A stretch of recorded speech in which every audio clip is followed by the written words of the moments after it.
Hello friends, मैं Arvind संगिट Vihaan education channel पर आप सभी दोस्तों का हार्दिक स्वागत करता हूं। तो दोस्तों, आज के हमारे इस सेशन पे आज हम चर्चा करेंगे संविधान सभा की प्रस्तावना के बारे में। इसके क्वेश्चन और आंसर का हमारा नेक्स्ट की जो सेशन होगा उसमें हम प्रस्तावना के क्वेश्चन और आंसर करेंगे। और आज का हमारे सेशन में होगा संविधान सभा की प्रस्तावना का टॉपिक वाइज इसका अध्ययन करेंगे। इससे पहले हम संविधान सभा के पार्ट 1 और पार्ट 2 के वीडियोस के द्वारा संविधान सभा के कार्य और संविधान सभा के गठन के बारे में जान चुके हैं। तो दोस्तों, वीडियो पसंद आए तो लाइक और शेयर करें, चैनल को सब्सक्राइब करें, बेल आइकन प्रेस करें, जिससे आपको हर नया नोटिफिकेशन आपको समय पे मिल जाए। तो चलते हैं दोस्तों हमारे आज के सेशन पे। तो दोस्तों, आज के सेशन में हम बात कर रहे हैं संविधान की प्रस्तावना के बारे में, प्रीम्बल ऑफ कॉन्स्टिट्यूशन के बारे में। तो दोस्तों, प्रस्तावना या उद्देशिका, इसे ही उद्देशिका नाम भी दिया गया है। और इसको उद्देशिका नाम इसलिए दिया गया है दोस्तों, पंडित जवाहरलाल नेहरू जी के द्वारा संविधान सभा की तीसरी बैठक में जो कहाँ हुई थी दोस्तों, ये हुई थी नई दिल्ली में 13 दिसंबर 1946 को दिल्ली में पंडित जवाहरलाल नेहरू जी के द्वारा उद्देश्य प्रस्ताव पेश किया गया था। संविधान सभा में उद्देश्य प्रस्ताव पेश किया गया था और इसी उद्देश्य प्रस्ताव को 22 जनवरी 1947 को संविधान सभा के द्वारा इस प्रस्ताव को स्वीकार कर लिया गया। और इसको स्वीकार करके इसी को ही प्रस्तावना में शामिल किया गया, या प्रस्तावना को जो इसी उद्देश्य को ही प्रस्तावना का नाम दिया गया। तो इसलिए इसे ही प्रस्तावना या उद्देशिका कहा जाता है। नेक्स्ट है दोस्तों, प्रस्तावना में प्रयुक्त प्रमुख शब्द। तो दोस्तों, जो पहला जो शब्द है प्रस्तावना की, जहाँ से शुरुआत होती है, काफ़ी बार एग्जाम में पूछा गया है कि प्रस्तावना में प्रयुक्त पहला शब्द कहाँ से शुरुआत होती है, पहला शब्द कौन सा है। तो इसका पहला जो शुरुआत होती है वह होती है हम भारत के लोग, we the people of India. और दोस्तों, ये जो उपयुक्त जो पहला शब्द है ये बहुत ही महत्वपूर्ण है एग्ज़ाम की दृष्टि से भी। और संविधान का जो मूल स्रोत है वह क्या है, भारत के ही लोग हैं। जो संविधान का जो मूल स्रोत है वह भारत के ही लोग हैं। और जो संविधान की जो समस्त शक्ति का जो केंद्र बिंदु है वह भारत के ही लोग हैं। तो जो समस्त जो शक्तियाँ जो प्रदान की गई हैं वो किसको प्रदान की गई है, भारत की जनता को प्रदान की गई है। और भारत की जनता ही सबसे सर्वोपरि है। चलते हैं दोस्तों नेक्स्ट में। अब नेक्स्ट है दोस्तों, अगला हमारा शब्द है संप्रभुता। संप्रभुता क्या होता है दोस्तों, जिस राष्ट्र के पास आंतरिक और बाहरी निर्णय लेने की पूर्णता क्षमता होती है। अब जो भारत देश है, भारत देश के पास अपने आंतरिक निर्णय लेने और बाहरी निर्णय लेने की पूर्णतया स्वतंत्रता प्राप्त है। अब ये किसी भी देश के अन्य राष्ट्र के ऊपर निर्भर नहीं है, यह स्वयं अपने स्तर पर निर्णय ले सकता है। और भारत क्या है, एक संप्रभु राष्ट्र है। और भारत की जो संप्रभुता है वह भारत के लोगों में ही निवास करती है। तो भारत की संप्रभुता भी किस में निवास करती है दोस्तों, यह भी भारत के लोगों में ही निवास करती है। ये काफ़ी बार एग्ज़ाम वगैरह के लिए बहुत इंपॉर्टेंट है, एग्ज़ाम में पूछा भी गया है दोस्तों। तो इसको का नोट करके रखें और इसको हमेशा ध्यान में रखें, भारत के लोगों में भारत की संप्रभुता निवास करती है। नेक्स्ट,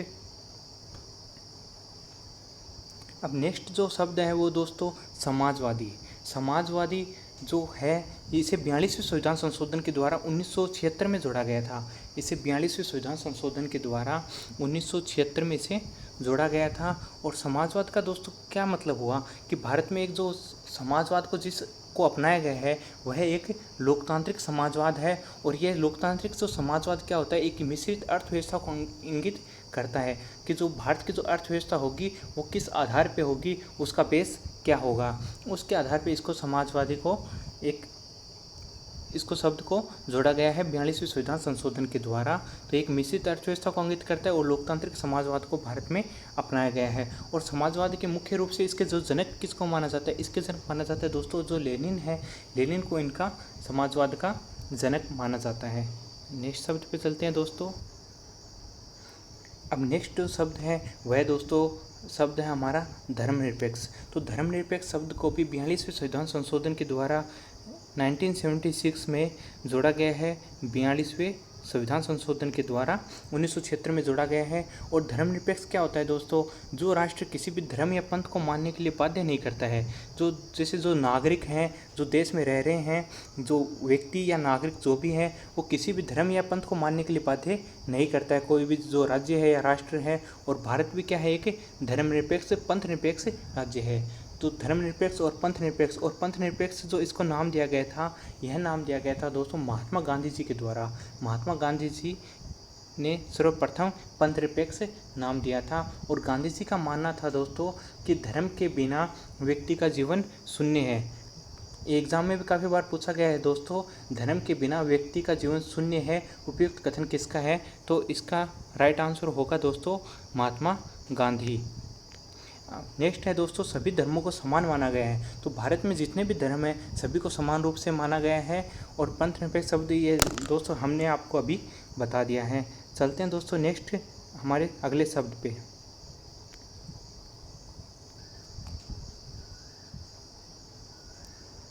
अब नेक्स्ट जो शब्द है वह है दोस्तों लोकतांत्रिक, डेमोक्रेटिक। लोकतंत्र का तात्पर्य क्या होता है दोस्तों? जनता के शासन से, जहाँ पे जनता को सर्वोपरि मान के जनता का ही शासन होता है, जनता के द्वारा जो प्रतिनिधि ही चुने जाते हैं। तो दोस्तों इसमें भी एक होता है प्रत्यक्ष लोकतंत्र और एक है प्रत्यक्ष लोकतंत्र। जो प्रत्यक्ष लोकतंत्र में तो दोस्तों जो डायरेक्ट जो जनता है वह डायरेक्ट जनता ही प्रतिनिधि को, जो सरकार है उसको चुना जाता है। और अप्रत्यक्ष जो लोकतंत्र है उसमें प्रतिनिधि के द्वारा सरकार को चुना जाता है। तो अप्रत्यक्ष रूप से जनता के द्वारा चुना जाता है। तो दोस्तों हमारा भारत में अप्रत्यक्ष रूप से हम प्रतिनिधि के द्वारा सरकार को चुना जाता है। तो अप्रत्यक्ष लोकतंत्र हमारे देश में विद्यमान है। तो दोस्तों लोकतंत्र के बारे में हम समझ गए हैं। नेक्स्ट हमारा जो शब्द है, अब नेक्स्ट जो हमारा शब्द है दोस्तों वह है गणराज्य, रिपब्लिक। तो दोस्तों रिपब्लिक, तो भारत भी क्या है, एक गणराज्य है। और गणराज्य क्या होता है दोस्तों? जहाँ पर राष्ट्र का जो अध्यक्ष है वह निर्वाचित होता है, उसे क्या कहते हैं? गणराज्य कहते हैं। राष्ट्राध्यक्ष जो प्रत्यक्ष या अप्रत्यक्ष रूप से चुना जाता है। तो भारत एक क्या है दोस्तों? एक गणराज्य है जहाँ पे प्रत्यक्ष या अप्रत्यक्ष रूप से राष्ट्राध्यक्ष चुना जाता है। लेकिन दोस्तों इसी के अंदर जैसे अगर ब्रिटेन की बात करते हैं, जैसे भारत है, भारत एक गणराज्य, लोकतांत्रिक गणराज्य है। तो उसी तरह लेकिन ब्रिटेन है, ब्रिटेन एक लोकतांत्रिक तो है परंतु एक गणराज्य नहीं है। गणराज्य क्यों नहीं है दोस्तों? वहाँ पे जो राष्ट्राध्यक्ष जो है, जो मेन वहाँ का जो राष्ट्राध्यक्ष है वह क्या है? वंशानुगत है, वह वंशानुगत है। और लेकिन जो वहाँ की जो सरकार है वह जनता के द्वारा चुनी जाती है, जनता के द्वारा चुनी जाती है। तो लोकतंत्र तो हो गया लेकिन गणराज्य नहीं है। तो ब्रिटेन, ये काफ़ी बार एग्जाम में पूछा गया है, ऐसा कौन सा देश है जो लोकतांत्रिक है लेकिन गणराज्य नहीं है? तो ये दोस्तों, और भारत भी एक गणराज्य राष्ट्र है। इसमें निर्वाचन संबंधी समस्त शक्तियाँ जो है वह जनता में ही निहित है। तो यहाँ पे भी गणराज्य की तरफ से देखते हुए जो भारत की जो जनता को हुई सर्वोपरि मानते हुए जो समस्त जो शक्तियाँ हैं वो जनता में ही निहित है। निर्वाचन के संबंधी जो भी शक्तियाँ हैं वह समस्त जनता में निहित है। चलते हैं दोस्तों हमारे नेक्स्ट शब्द पे।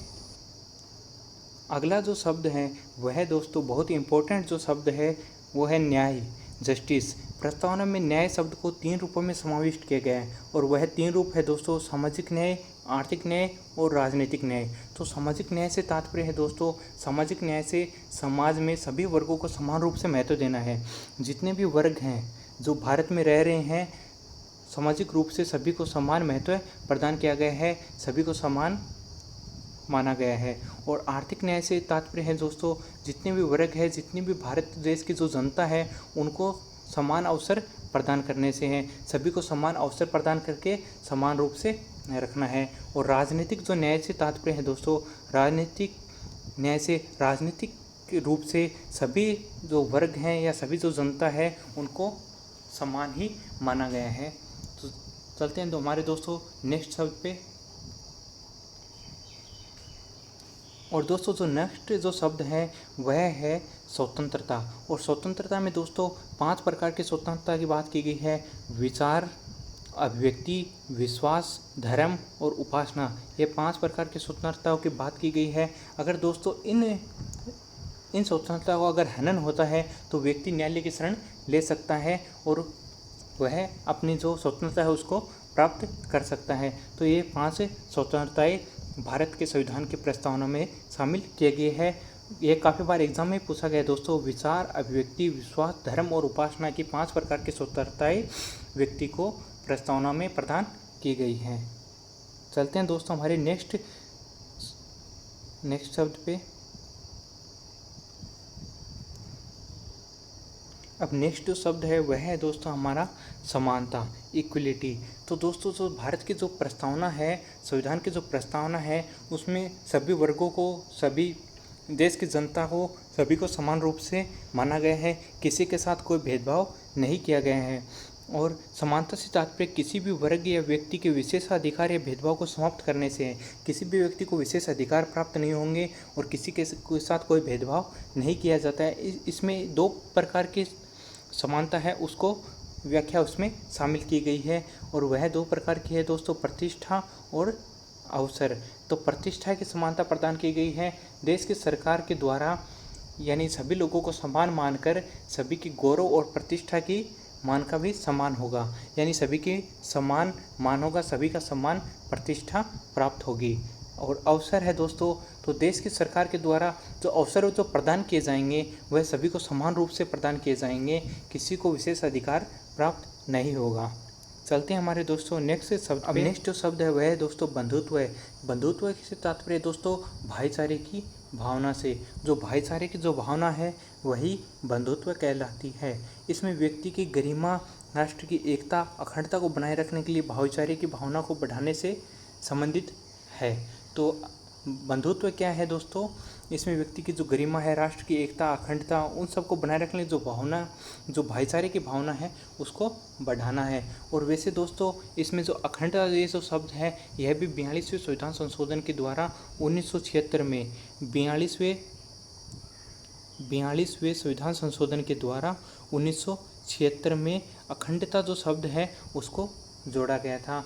और एकता दोस्तों, एकता से अभिप्राय हो गया समाज के बीच जुड़ाव से। तो यह दोस्तों यह भी क्या हो गया, एक एकता हो गया, अखंडता और व्यक्ति की गरिमा, इन सब को बनाए रखने के लिए जो भाईचारे की जो भावना है उसको बढ़ाना जरूरी है। तो इसीलिए बंधुत्व ये शब्द इसमें जोड़ा गया है। अब नेक्स्ट हम चर्चा करते हैं दोस्तों प्रस्तावना में संशोधन के बारे में। तो दोस्तों अभी तक प्रस्तावना में संशोधन 42वें संविधान संशोधन के 1976 में 3 शब्द इसमें जोड़े गए हैं और वह 3 शब्द हैं दोस्तों समाजवाद, धर्मनिरपेक्ष और अखंडता। यह 3 शब्द 42वें संविधान संशोधन 1976 में जोड़े गए हैं और अभी तक दोस्तों प्रस्तावना में सिर्फ एक बार ही इसमें संशोधन किया गया है, जो कि 1976 में किया गया था। और ये केशवानंद भारती बनाम केरल राज्य जो मामला है, इसी मामले के आधार पे इसमें संशोधन किया गया था और सुप्रीम कोर्ट ने इसे संविधान का एक भाग माना है। तो पहले संविधान क्या करता था, संविधान का यह भाग नहीं माना जाता था, प्रस्तावना को अलग माना जाता था। लेकिन जो सुप्रीम कोर्ट ने 1976 में जो इसमें संशोधन किया है उसके बाद ये 3 शब्द जोड़े हैं और सुप्रीम कोर्ट ने इसे संविधान का भाग माना है। और ये भी कहा है दोस्तों अनुच्छेद 368 के तहत इसे संशोधित किया जा सकता है, लेकिन इसके मूल जो ढांचे हैं उसमें परिवर्तन नहीं किया जा सकता है। मूल ढांचे से तात्पर्य हो गया दोस्तों इसका जो मेन आधार है, इसका जो बेस है उसको कोई भी बदल नहीं सकता है, इसमें कोई भी अमेंडमेंट नहीं हो सकता। चलते हैं दोस्तों हमारे नेक्स्ट जो है, अब जो प्रस्तावना के बारे में जो कई विद्वान हैं, जो राजनीतिक हैं, उन्होंने इसके बारे में क्या कहा है। जो प्रस्तावना जो संविधान का कुंज नोट है, ये अर्नेस्ट बार्कर का कथन है। यह काफ़ी बार एग्जाम में पूछ लिया जाता है। क्वेश्चन को इस तरह से पूछता है, प्रस्तावना संविधान का कुंज नोट है, उपयुक्त कथन किसका है? तो अर्नेस्ट बार्गर हमारा राइट ऑप्शन हो जाएगा। और प्रस्तावना संविधान का परिचय पत्र है, यह कहाँ है दोस्तों? N.A. पालकीवाल ने। तो दोस्तों आज हम प्रस्तावना के बारे में पढ़ चुके हैं। हम इसके जो नेक्स्ट सेशन होगा उसमें हम प्रस्तावना के और भी कई क्वेश्चंस, इंपॉर्टेंट जो क्वेश्चन और जो काफ़ी बार एग्जाम में हुए हैं, उन क्वेश्चनों को हम नेक्स्ट सेशन में चर्चा करेंगे। अगर दोस्तों वीडियो पसंद आए तो लाइक और शेयर करें, चैनल को सब्सक्राइब करें और बेल आइकन प्रेस करें